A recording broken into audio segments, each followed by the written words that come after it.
Welcome everyone to another B3313 video.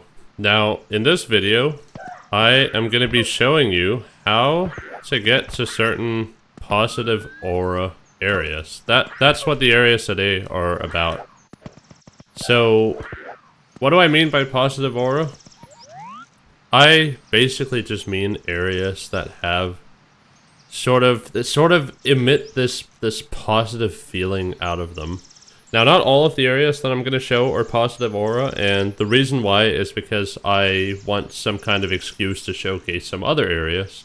But the main focus in this video is going to be areas that have a positive aura. I have a couple in mind, and then if I think about some more, then we are going to be checking those out as well. So without further ado, let's get straight into it. And I think we are going to start out with the most obvious one. The absolute most obvious one. So, we're starting out with Beta Lobby A. And we are heading upstairs. We're going to take the long way to the area. There is a shorter way to get there, but we are doing the long way. So, I am now in Beta Lobby B. Now, from Beta Lobby B, we are going to be heading... Oh, you know what? Already shifting the plans. Because we're going to be heading to an area that used to emit a positive aura. Just to start it out, the destination's going to be the same, so it doesn't really matter. So, we're in the plexus upstairs. And we're going to be heading to the left over here. First area. This is the royal lobby. Not very positive anymore. Chris changed the music to be a more somber tone, which I guess that's what he envisioned. He envisioned this being an area where you're sad because, oh no, Peach has been captured, or something along those lines.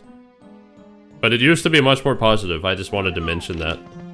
Anyways, we are heading into the Vanilla Castle grounds. We've gone here numerous times already. And here there are two areas that we can go to. The painting museum could be considered an area that is positive aura. I don't really know if that classifies enough. But anyways, we are in the vanilla lobby, and we want to head upstairs. This is not the area, by the way. In case you couldn't tell. There is nothing positive about this area, to be honest. Purple upstairs is the name, by the way, if you were wondering. And what we are doing is we are jumping into the blue painting here, getting us to regular vanilla upstairs. Now, once we're in regular vanilla upstairs, we want to head into the mirror room, and this is where the vanish cap becomes important. We are now in mirrored vanilla upstairs. Now, this area is very interesting because most of the areas that you go to in here are completely corrupted. Except one. There's one area that is an exception. This painting. This is Wet Dry Paradise.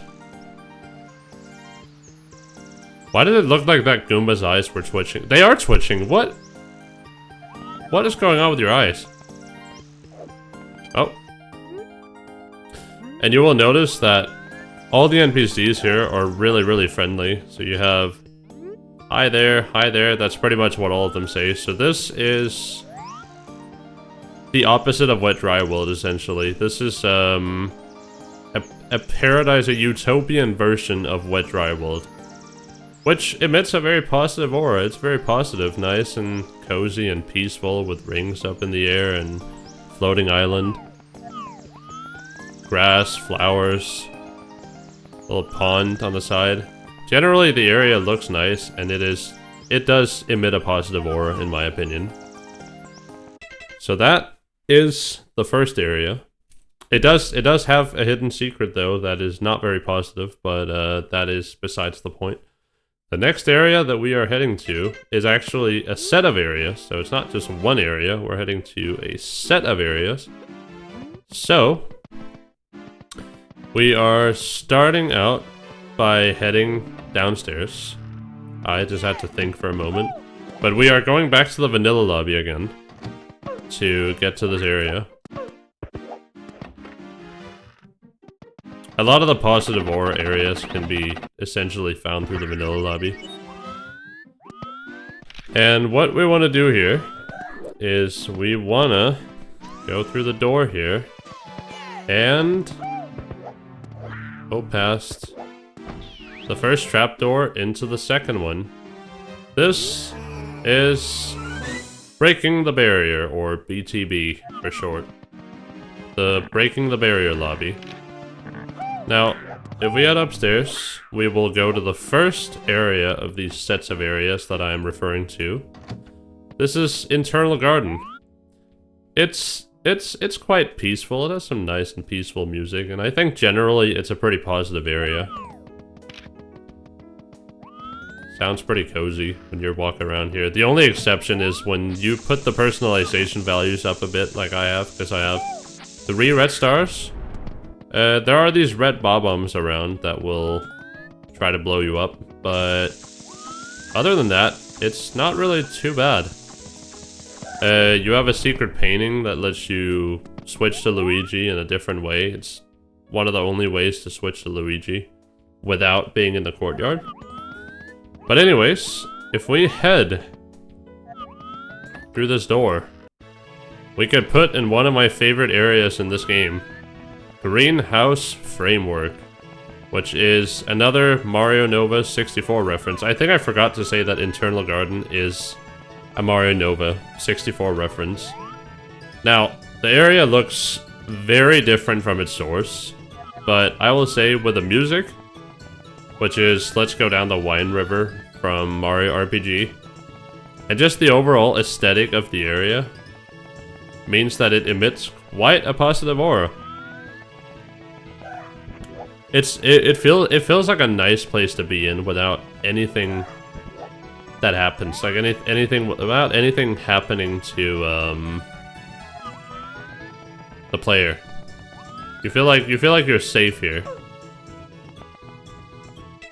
That was the second and the third area.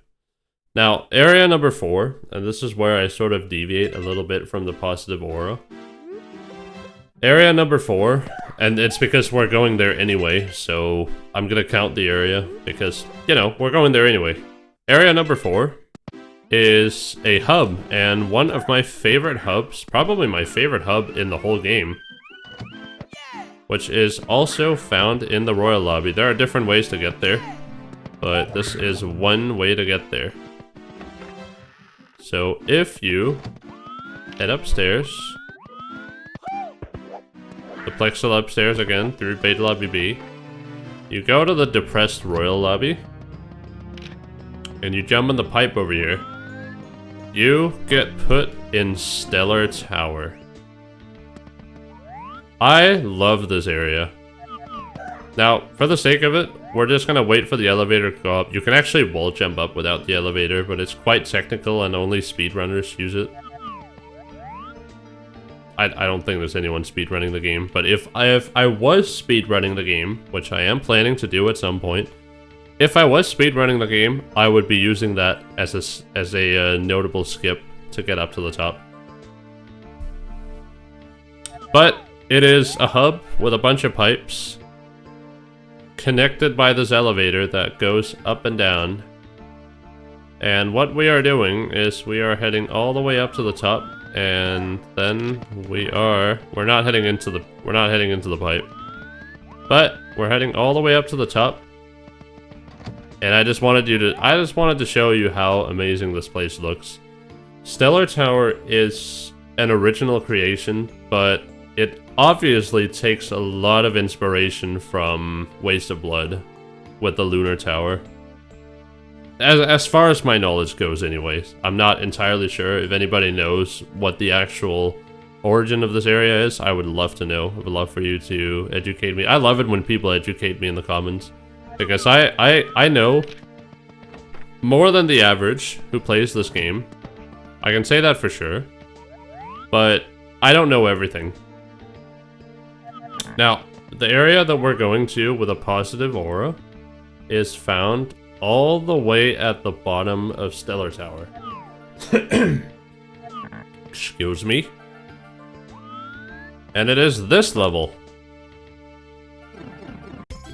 This level is called Bob-omb Grassy Field, which is one of the new areas introduced in 1.0. The old area here would be Sandy Forest, which is definitely not a positive aura area, but this area is nice, bright green. You have some Bob-omb battlefield resemblance. You have a tree with a star on top of it, and then you have a Bob-omb that you can talk to, or so it seems. There's a lot of those bastards around. That's, by the way, that's what they're called canonically. They're called bastards. Bob-omb bastards. I don't know why Anti-Lock decided to name them Bob-omb bastards canonically, but that is what their name is. Anyways, that is this area. I think this area is really nice. It's one of the more brighter versions of something that would resemble Bob-omb Battlefield. It kind of looks like it, but you know, completely warped. A little bit mirrored and a little bit warped. But generally, I think this is a very positive aura area.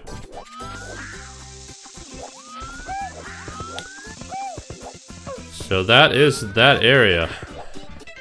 Now, the next area that we are heading to is an area that you should be very familiar with, where it's actually going to be two different areas.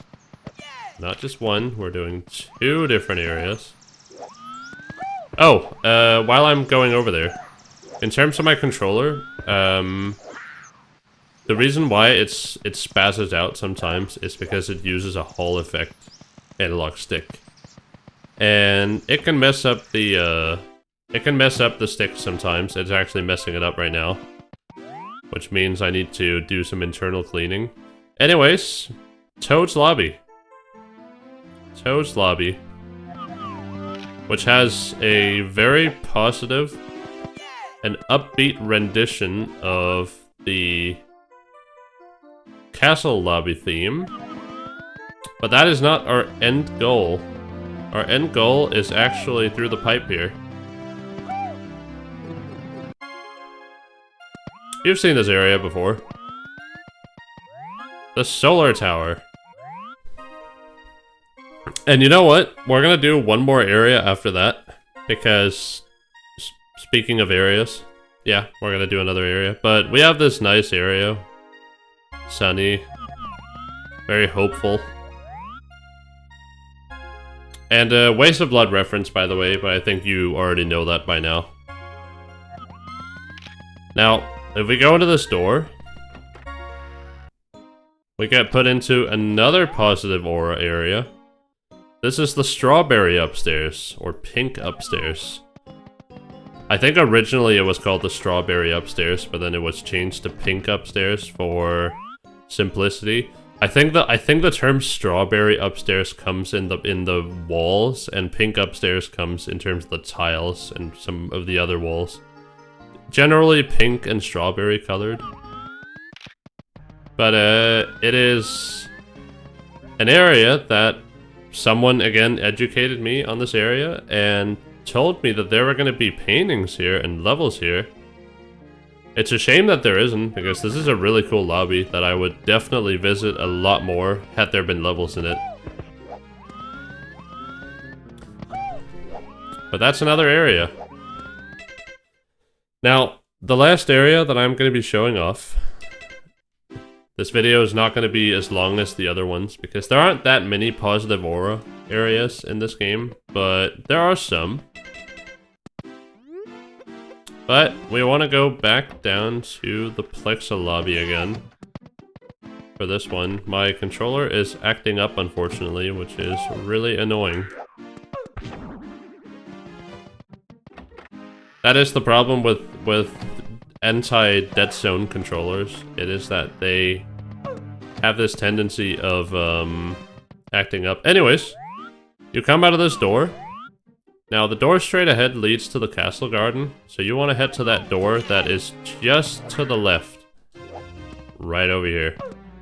And this door leads us to a Waste of Blood reference. Again, the balcony. Now, the balcony is not a very positive aura area. In fact, it's very ominous. Not an area that not an area that I would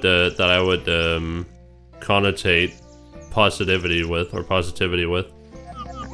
For sure not. However, and now I remembered from last time, here we have a positive aura area. Sunny balcony. And to be honest, I don't actually remember. I don't actually remember what this refers to, if this is a reference. It uses the same music as the Outer Strip, which is a Mario Nova 64 reference. But I'm pretty sure that this area is not a reference to anything. But what I do know is you can go on top and there is a Goomba waiting for you up there. He doesn't... There's no significance to him, he's just there. And like I said last time I was in Sunny Balcony, when you go to see up, the music gets drowned out completely. That's different from area to area. Some areas drown out the music, other areas don't. But that is gonna be it for this particular video. The next video that I am gonna be doing is going to be obscure. We're gonna be looking at very obscure areas in this game. I'm not just talking areas that look strange. I'm talking areas that have things that would be really, really difficult for the normal player to discover by themselves. And yes, we're going to be using Act 1 because I think we cannot make a video like that without mentioning the fake ending. So stay tuned for that. Otherwise, thank you everyone for watching this shorter video, and I will see everyone in the next one. Take care, everyone.